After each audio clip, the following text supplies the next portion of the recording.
Good evening, everyone. Welcome to KCMconnect Initiative on Skill Development. Today on first address to you, I, Tathagata Chakraborti, will discuss on the burning issue of generating and retaining employment for our aspiring youngsters who are about to enter the ever-challenging world of corporate with some predefined notion on employment in their mind. On behalf of KCM Connect, I welcome you all in this session. But before commenting deep into this particular session, let me explain you why we have selected this particular topic.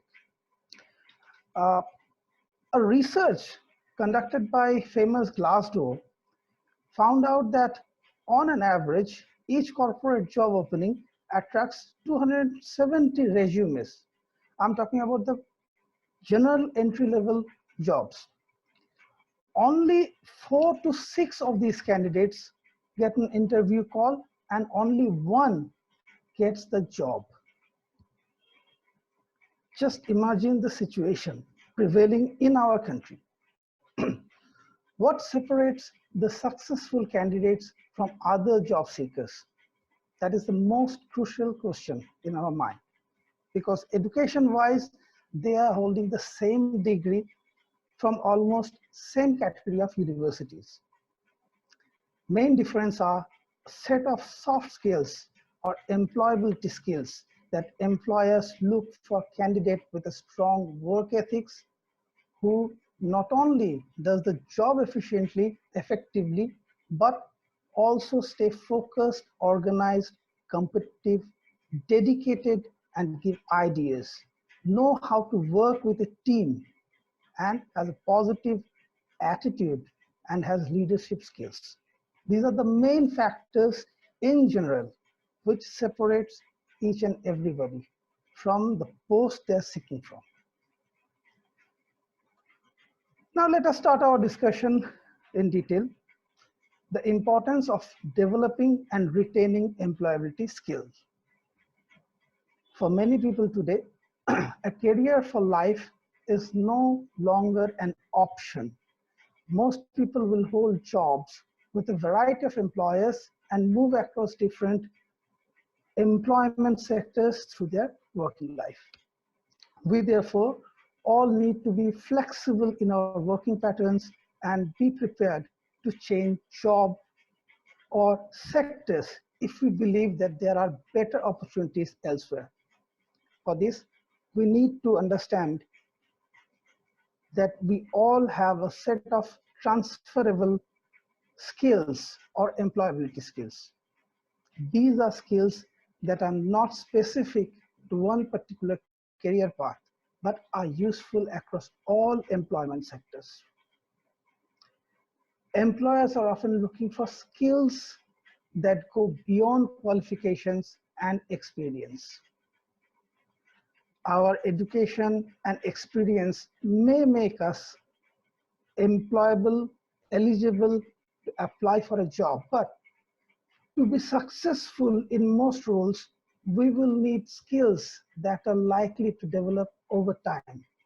Some will be specific to the job, but vast majority will be so-called soft skills that can be used in any job or employment sectors. These soft skills are employability skills I'm talking about. They are what makes us and you employable.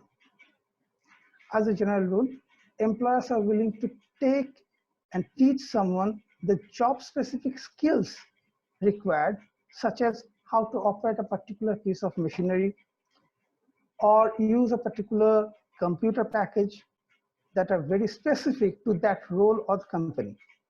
However, they usually want to see that we already have those skills or skill sets before hiring anyone else, because they are much harder to teach. Employability or soft skill are the building blocks of our career. The media frequently runs stories on how these skills are lacking in school leavers, graduates, and all those already in employment. Organizations spend a lot of time and money training staff, not in job-specific areas, but in general and basic skills like soft skills. In the time of high unemployment, which is apparent as per the recent trends are showing due to this corona outbreak, employers have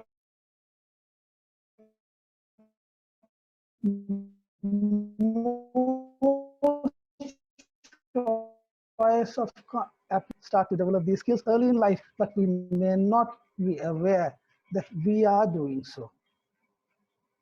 Being able to apply for a job in the right way and shine at interview, in other words, get a job, is not a key employability skills.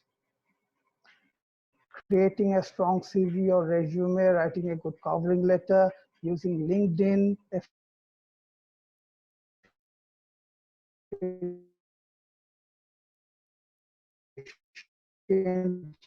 effectively and interviewing well, they are how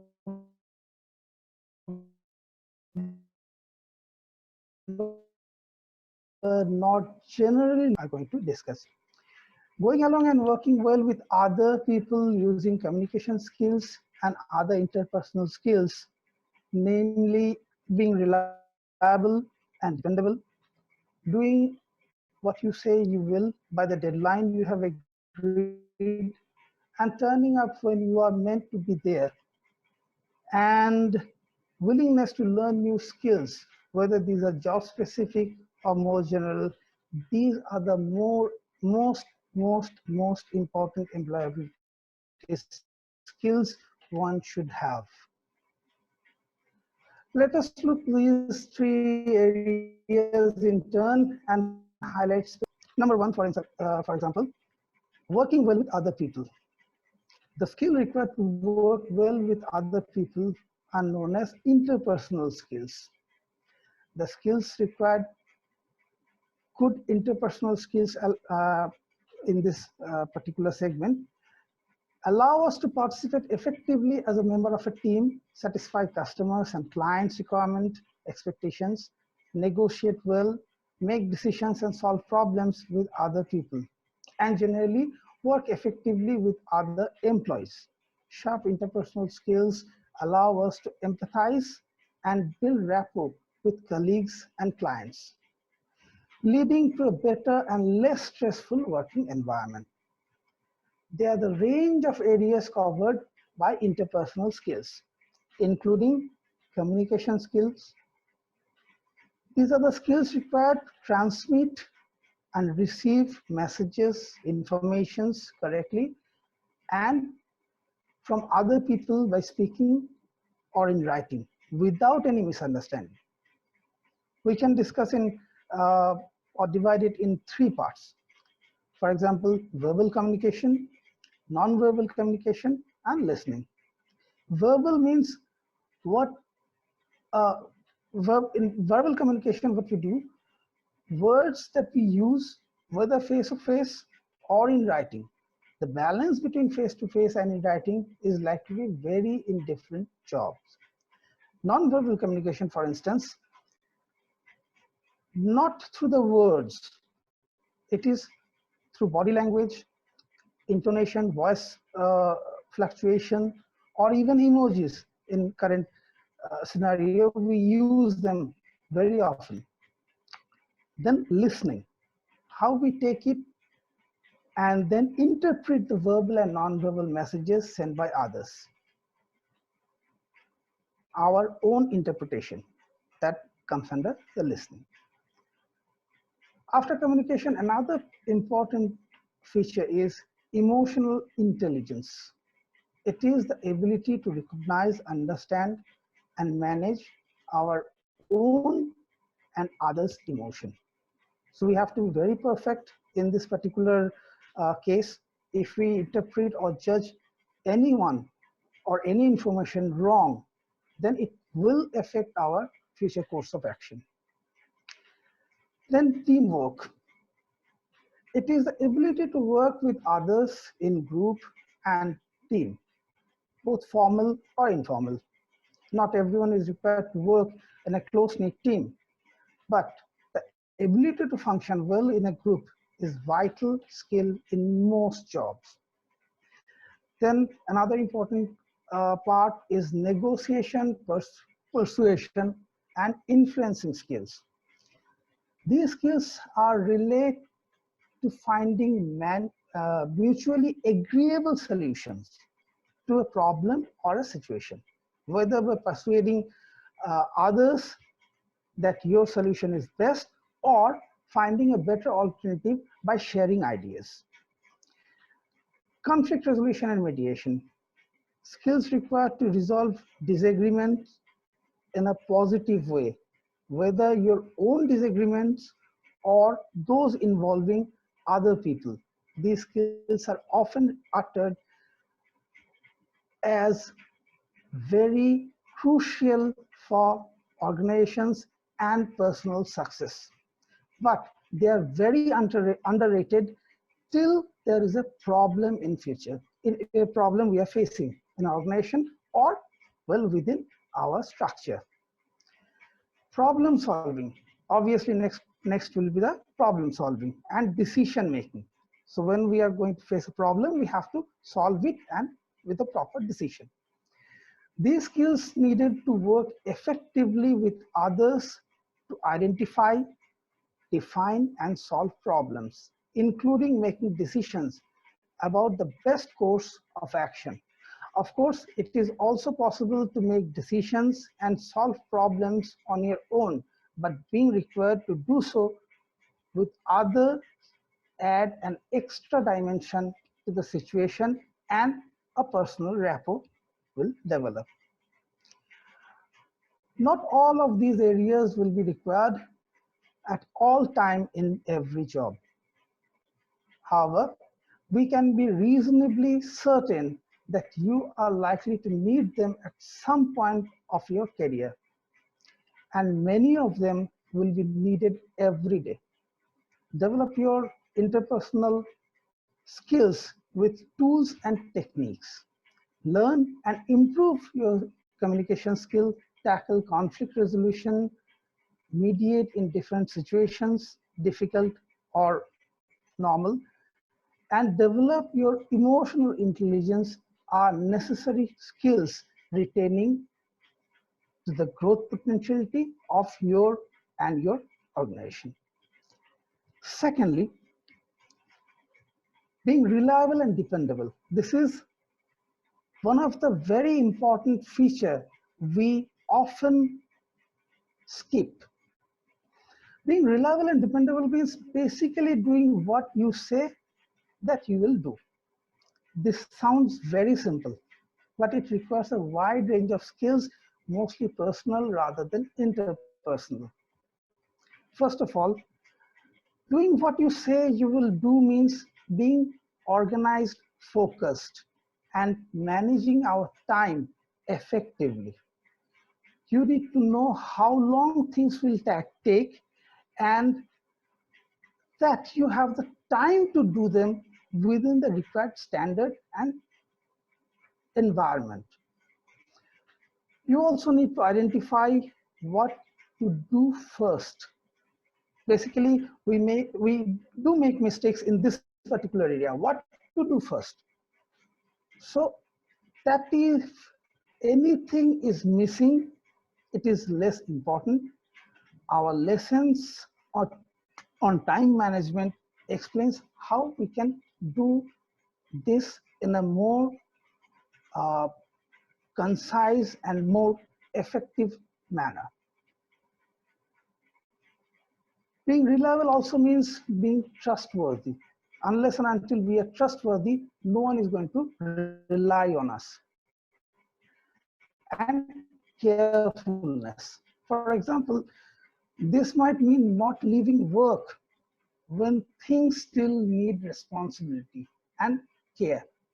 Trustworthiness and preciseness are both part of self-regulation or self-management, which in turn is a very important part of emotional intelligence.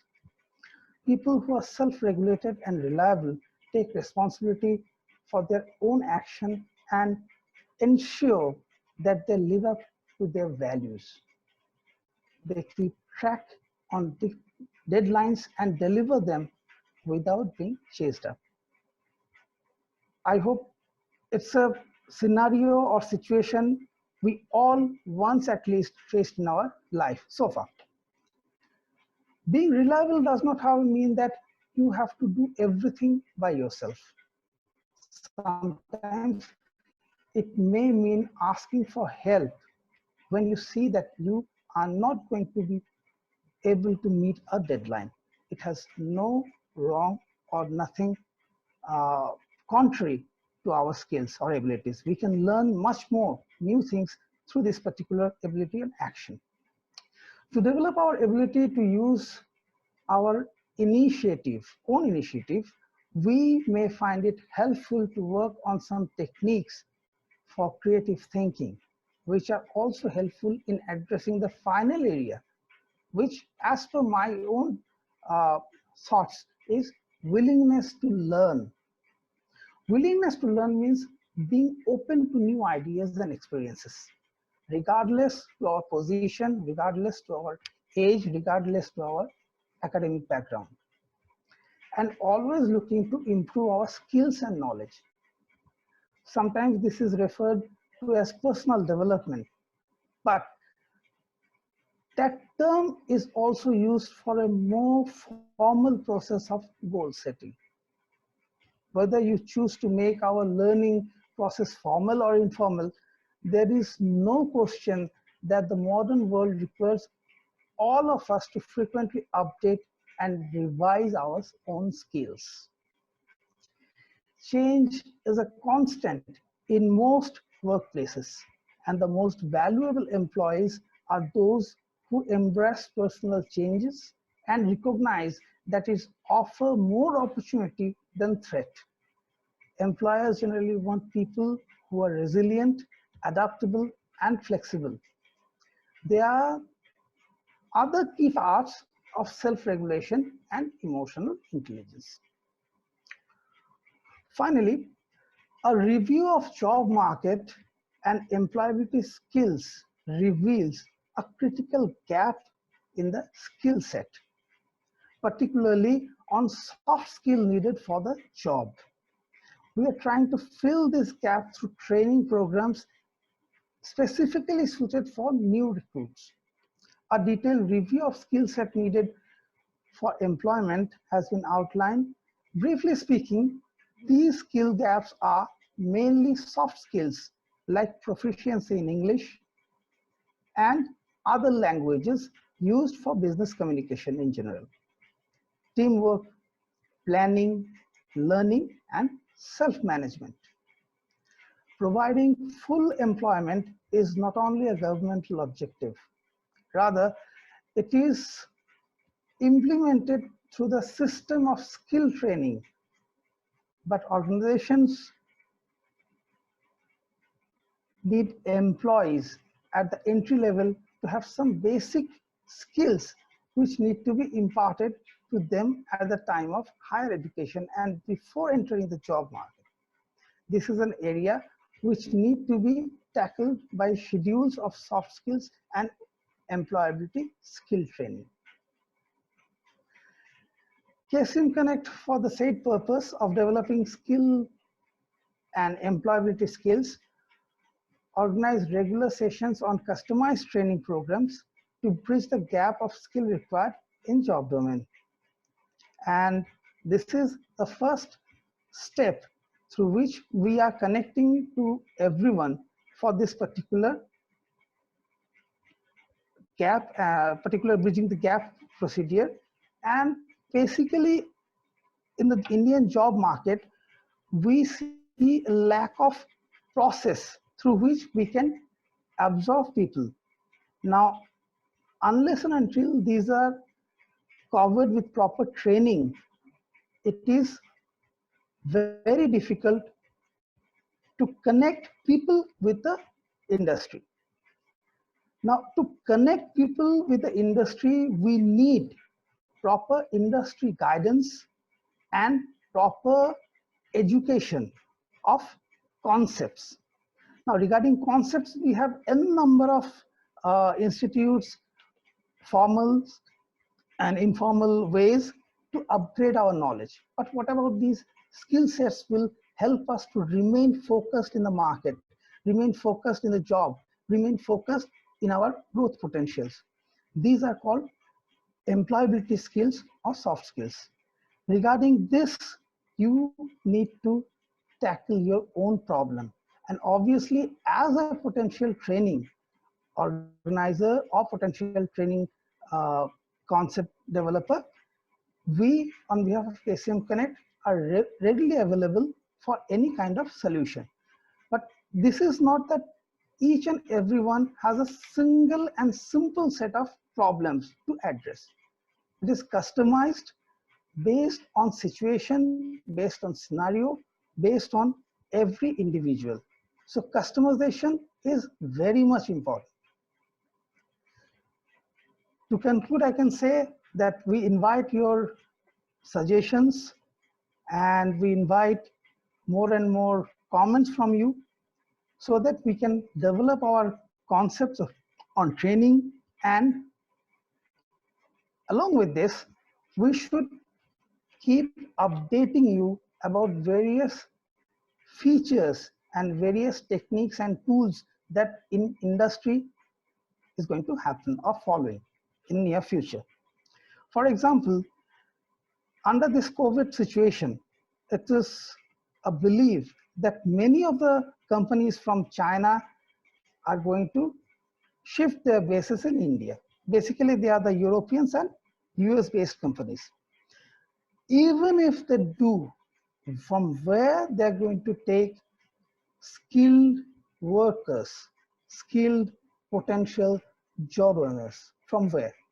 This we need to think, because a dream of touching 5 billion economy is totally depending upon how we are investing our time, energy, and money on training.